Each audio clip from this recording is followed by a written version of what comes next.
The Bigamist is a movie that it's a drama film about a man who has two wives and two families. And normally that wouldn't really grab my attention, but I remember, I think it was on the list of 1,001 movies you need to watch before you die.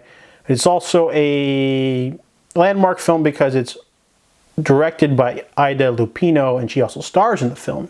So this movie has Edmund O'Brien as a mild-mannered traveling salesman who's trying to adopt a child with his wife, Grace. And the investigator, however, for the orphanage or whatever, notices that he hesitates when he's supposed to write down his signature. So he starts investigating the main character like very thoroughly, to the point where he discovers that the man has another wife on the other side of the country.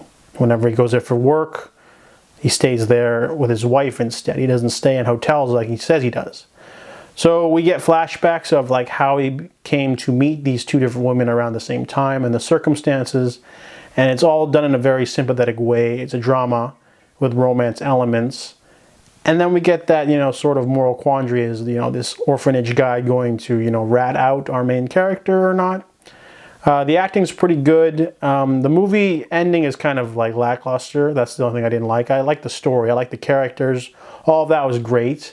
But I guess it's also a very dated film because it takes place in the 50s, so you have to have that cookie cutter, cotton candy sort of ending. So that kind of ruins it. If Hitchcock had this movie and it was like 10 years later, he would have had like neckties around people's necks and stuff like that. But it's not a thriller. This is a drama romance movie trying to show the perils of bigamy. So overall, the performances were really fine. There was nothing awful about this film. It just the ending was a little bit on the weak side. So I give The Bigamist a 6 out of 10.